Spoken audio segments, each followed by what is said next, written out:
භගවතෝ අරහතෝ සම්මා සම්බුද්දස්ස. අරහතු භාග්‍යවතු බුදු පියාණන් වහන්සේට මාගේ নমස්කාරය වේවා. සාදු. කාමාදී භවත්‍රය ආවරණය කරමින් මේ සක්වල ගැබ පුරා වැඩ සිටින සම්මුති පරමාර්ථ මහා සංඝරත්නයෙන් මට අවසර ලැබේවා. සාදු.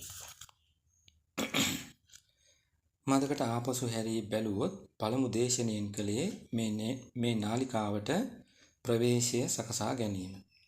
මේ නාලිකාවේ පරමාර්ථය කුමක්ද යන්නත් එහිදී පෙනීමට සැලැස්සුවා මතක ඇති. පරමාර්ථය තමයි බුදු සසුන පවිත්‍රව චිර කාලයක් රැක ගැනීම. බුදු සසුනක් කියන්නේ ඊ타ත්ම පිරිසිදු පවිත්‍ර තැන.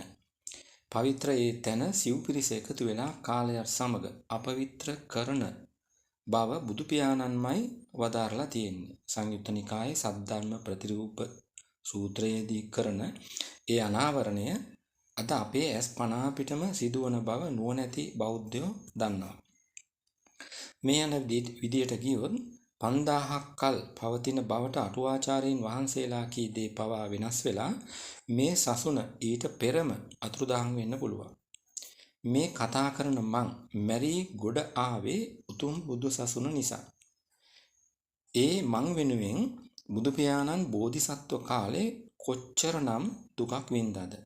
එහෙම ගොඩ නැගූ මේ සසුනෙන් ගිවාගෙන වසර 2600ක් පමණ කාලය පුරාවට සිත සලසා ගත්තේ මං විතරද? නෑ. කෙල ලක්ෂ ගණන් සත්වයෝ සුඛී සුවපත් වුණා. අනාගතයටත් බොහෝ පිරිස් සුවපත් වන බවත් ස්ථිරයි. සසුන නිසා සුවපත් වන කිසිවෙක් කැමති නෑ අනාගත ඔවුන් වෙනුවෙන් තිබිය යුතු මේ සසුන අපවිත්‍ර වෙලා කලින්ම අතුරුදන් වෙනවට. මුල් බුදු සසුන සේම පිරිසිදුව තව බොහෝ කාලයක් පවතිනවටයි කැමති. ඒ කැමැත්ත තියෙන අය සසුන අපවිත්‍ර වන හැම තැනකදීම පවිත්‍ර කරන්න ඉදිරිපත් වෙනවා. මේ කරන්නෙත් එහෙම ඉදිරිපත් වීම. ඉදිරිපත් වෙලා පළමු දේශනාවේදීම කතා කළා මම සෝවාන් මම රහත් කියා තමාම හුවා දැක්වීම ගැන. දෙවන දේශනාවෙන් කලේ සසුන අපවිත්‍ර වන එවන් තැන් පෙන්වා දීමට ගිහි අයට ඇති ධර්මානුකූල අයිතිය සමාජගත කිරීම. අරය අරහත් මෙයා සෝවාන් ආදී ලෙසින් අන් අය වෙනත් අයට මගඵල සහතික දීමෙන් වන අපවිත්‍රතාව ගැන තුන්වන දේශනාවෙන් සාකච්ඡා කළ බවත් මතක ඇති. අද තියෙන්නේ හතරවන දේශනේ. මාතෘකාව තමයි කෙනෙක් එලෙසින් අන් අය මනින්න යාමේ භයානකකම පෙන්වා දීම. ගිය දේශනය නිමා කරමින් සඳහන් කළ මිගසාලා සූත්‍රය ඊට පදනම සපයනවා. හරි අපූර්ව සිද්ධියකට පස්සේ ඒ දේශනාව දිගහැරෙන්නේ. ඒ නිසා එයත් කෙටියෙන් කියනවා හොඳින් අහගන්න. සවැත් නුවර හිටියා මිගසාලා කියලා උපාසිකාවක්. පුරාණ නැමැති ඇගේ පියා පසු කාලේ කාන්තා ඇසුරෙන් වෙන් වෙලා බ්‍රහ්මචාරීව කල් ගෙවුවා. ඔහු සකදාගාමී කෙනෙක්. ඉසිදත්ත කියන ඇගේ සුළු පියා, ඒ කියන්නේ බාප්පා බ්‍රහ්මචාරී නැහැ. නමුත් ඔහුත් සකදාගාමී කෙනෙක්. මිය ගියාට පස්සේ මේ දෙන්නම තුසිත කියන එකම දෙව්ලොව උපදිනවා. බුදු පියාණන් මේ උපත් කතාව වදාලාම මිගසාලාට ප්‍රශ්නයක් මතුවෙනවා. ප්‍රශ්නේ තමයි බ්‍රහ්මචාරී පියා උපන් තැනම අබ්‍රහ්මචාරී බාප්පත් උපන්නේ කොහොමද කියන එක. ඇගේ නිවසට පිණ්ඩපාතේ වඩින අනද තෙරුන්ගෙන් ඇය අහනවා ඒක වෙන්න පුළුවන් දෙයක්ද කියලා. ඔය විදියට ප්‍රශ්න අද ඉන්න සිව්පිරිසට නැද්ද? ඕනතරම් තියෙනවා. නමුත් ගැටලුව තියෙන්නේ එවන් ප්‍රශ්න විසඳන්න එදා බුදු පියාණන් හිටියට අද උන්වහන්සේ නැති එක. නැති නිසා මොකද වෙන්නේ? ඒ ප්‍රශ්න විසඳෙන්නේ නැතිව සසුන අපවිත්‍ර වෙන එක විතරයි.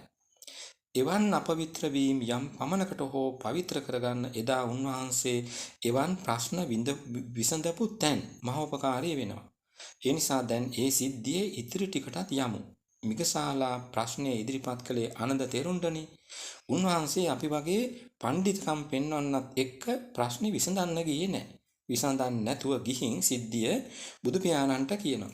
අන්න එතනදී බුදු පියාණන් පළමුව වදාරන දේ තමා අද දේශනාවට පෙර මූලාශ්‍රය 1 කියලා මුලින්ම පෙන්වුවේ. පිරිමින් වන අපටත් අතිශය වැදගත් නිසා එයත් කියවනවා හොඳින් අහගන්න. ආනන්දය බාල වූ අව්‍යක්ත වූ ස්ත්‍රී ප්‍රඥා ඇති මාගමක් වන මිගසාලා උපාසිකා කවර පුරුෂ පුද්ගලයින්ගේ පරාවර ඥානයෙහිලා කවරහ. ඒ කියන්නේ මේ කෙටියෙන් කිව්වොත් ස්ත්‍රී ප්‍රඥාවක් ඇති මිගසාලා කියන්නේ කවර කෙනෙක්ද? බුදු පියාණන් හා සසඳන කල. කෙටියෙන්ම කිව්වොත් ඒකයි අර්ථය. එහි අප විසින් කළු කරන ලද පද තුනෙහි ඒ කියන්නේ පුරුෂ පුද්ගලයන්ගේ පරාවර ඥානයෙහි කියන එකේ පාලි විවහාරය තමා පුරිස පුද්ගල පරෝප පරිය ඥානෝ යන්න. අංගුත්තර නිකායේ මේන පුරිසීන්ද්‍රිය ඥාන සූත්‍රයේදී පුරිසීන්ද්‍රිය ඥානය කියා වදාරන්නේ එයම විය යුතුය. පුද්ගල ඉන්ද්‍රිය ධර්මයන්ගේ ස්වභාවය දකින ඥානය කියන එක තමයි එහි අදහස. ඒ කෙසේ වෙතත් මිගසාලාට මතු පැනේ විසඳන්න ඉහත පරිද්දෙන් ප්‍රවේශ වූ බුදු පියාණන් ඊළඟට කරන පැහැදිලි කිරීම දැන් අපේ අවධානයට යොමු විය යුතුය. ස්ත්‍රීන් හා සංවාසයේ යෙදීම ගැන මිගසාලාට මතු පැනය අයිති සීලයටද සමාධියටද ප්‍රඥාවටද? සීලයටනේ. අන්න ඒ නිසා සිල්වත් දුසිල්වත් බව මත බුදු පියාණන් පුද්ගලයන් 10ක් ගැන විශේෂ වර්ගීකරණයක් දක්වනවා එතනදී. ඉන් පළමු සිව් දෙනාගේ ගති කෙටි කරලා මූලාශ්‍රය 2 කියලා දේශනාවට පෙර පෙන්වුවා. ඉතිරි 6 දෙනා මාතෘකා වශයෙන් ලැබුවොත් මෙහෙමයි. පස්වැන්න ත්‍රීව්‍ර රාග ඇති කෙනෙක්. ත්‍රීව්‍ර රාගය නිසා සීලයක් රකින්න අමාරුයි. ඒ නිසා මරණින් මතු හානගාමී වෙනවා. හානගාමී කියන්නේ දුගතියට බරයි කියන එක. 6 වෙන්නත් ත්‍රීව්‍ර රාග ඇති කෙනෙක්. නමුත් මරණින් මතු හානගාමී වෙන්නේ නැහැ, විශේෂගාමී වෙනවා. විශේෂගාමී කියන්නේ දෙව්ලොව වැනි සුගතියට බරයි කියන එක. දැඩි ලෝභය තිබුණත් සුගතිගාමී වන හේතුව ලැයිස්තුවේ දෙවන කෙනා මත වටහා ගන්න පුළුවන්. 7 වෙන්නත් ගමු. 7 වෙන්න කිපෙන සුළු කෙනෙක්. කිපෙන ගතිය වැඩි නිසා සීලයක් රකින්න අමාරුයි. ඒ නිසා මරණින් මතු හානගාමී වෙනවා. 8 වන කෙනත් කිපෙන සුළු කෙනෙක්. නමුත් එයා මරණින් මතු විශේෂගාමී වෙනවා. වෙන හේතුව ඉහත කී දෙවැන්න මත නුවණ මෙහෙවන විට වටහා ගන්න පුළුවන්. 9 වෙන්න උද්දච්ච කෙනෙක්. සීලයක් රකින්න අමාරු නිසා එයත් මරණින් මතු හානගාමී වෙනවා. 10 වෙන්නත් උද්දච්ච කෙනෙක්. නමුත් එයා මරණින් මතු විශේෂගාමී වෙනවා. වෙන හේතුව ඉහත කී දෙවැන්න මත නුවණ මෙහෙවන විට වටහා ගන්න පුළුවන්. පුද්ගලයින්ගේ ඔය කියන වෙනස්කම් අද ඉන්න අපට අහු වෙනවද? නෑනේ. දැන් ඒ විවරණය සුදු ඇඳගෙන අද මාසයකට වතාවක් දෙවතාවක් පන්සල් යන අයගේ පැත්තටත් දාලා බලමු. ඔවුන්ගෙන් අතිබහුතරයක් හිතන් ඉන්නව නේද අපි සිල්වත් නිසා අපි දෙව්ලොව යයි කියලා. එහෙම හිතමින්ම ඒ ගමන නොයන, ඒ කියන්නේ පන්සල් නොයන අය ගැන ඔවුන් බලන්නේ කොහොමද? අනේ ඉතින් අපායෙම තමයි කියලා මාන්නයකින් හිතනවා නේද? හිතනවා.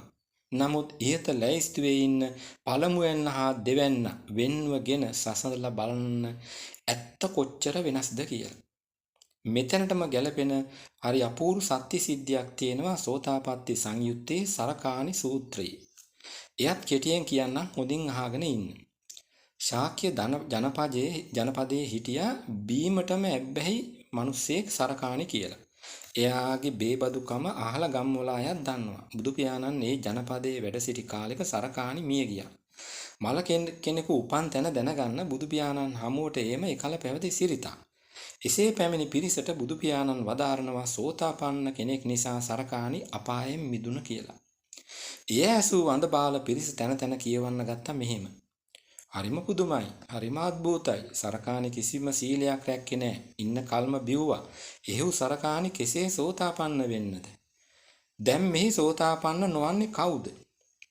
ඔය තමයි අදත් ඉන්න බහුතර අය හිතන විදිය. නමුත් වෙනසක් තියෙනවා. ඒ තමයි එදා බුදු පියාණන් වැඩ සිටි නිසා සසුන අපවිත්‍ර වුණේ නැහැ. එවන් හිතීම් වලින්. අද උන්වහන්සේ නැති නිසා එවන් කතා එවන් හිතීම් නිසා වෙන්නේ උතුම් බුදු සසුන අපවිත්‍ර වෙන එක විතරයි. ඒ විතරද? නෑ. එවන් දේ කියන අයත් අපාගත වෙනවා. දේශනාවට පෙර පෙන්වූ අන්තිම මූලාශ්‍රයත් කියවා බලන්න. එවිට වැටහෙවි එයත් වදාලේ බුදු පියාණන්ම බව. අද දේශනයමින් නිමයි.